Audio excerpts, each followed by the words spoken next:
4 নং ওয়ার্ড পশ্চিম সভাপতি গয়নে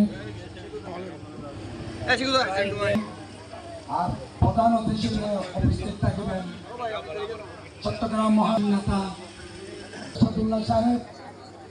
আরো উপস্থিত আছেন প্রধান বক্তা হিসেবে চট্টগ্রাম মহানগর বিএনপির যুগ্ম আহ্বায়ক আলহাজ কামাল উদ্দিন চৌধুরীর সুযোগ্য পুত্র আরিফ চৌধুরী শাহিন ভাই। আরো উপস্থিত আছেন বিশেষ অতিথি হিসেবে আসালাস থানা বিএনপির সাবেক সফল সাধারণ সম্পাদক আমাদের শ্রদ্ধাভাজন মনির আহমদ চৌধুরী, এবং আরো উপস্থিত আছেন আসালাস থানার আমার আকবর ভাই সিনিয়র, আমার গুলশান খোকন ভাই, ওয়াসিম ভাই এবং মোহাম্মদ আলী ভাই এবং মহিলানেত্রী জেনিয়া, আরো সভাপতি ওয়ার্ড বিএনপির সভাপতি এনামুল হকিনু, সদস্য সচিব মিজানুর রহমান মিজান। বেশি কিছু বলবো না।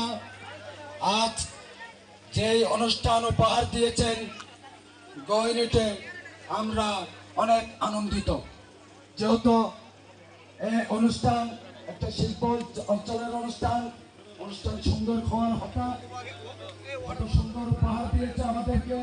এটা আমাদের ওয়ার্ডের পক্ষ থেকে ওদেরকে জানাই রক্তিম শুভেচ্ছা।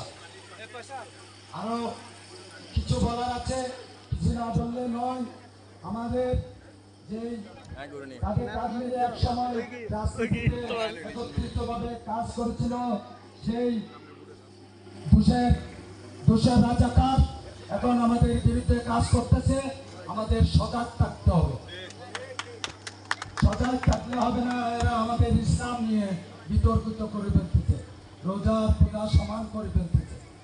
এবং আরো কিছু আমাদের নবী হযরত মুহাম্মদ সাল্লাল্লাহু আলাইহি সাল্লামের বিরুদ্ধে উনি নাকি সাংবাদিক ও ধরনের কথাবার্তা বলতেছে। তাই আমি বেশি কিছু বলবো না। এখানে অনেক সিনিয়র নেতৃবৃন্দরা আছে।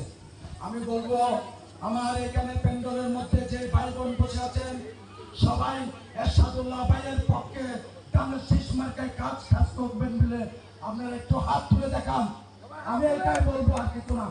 আমার আশা হচ্ছে সামনে ডানের শীষ মার্কায় জয়যুক্ত করে এরশাদুল্লাহ ভাইকে আমরা সবাই ৩১ জন committee, unit committee, unit B unit সবাই একত্রিতভাবে কাজ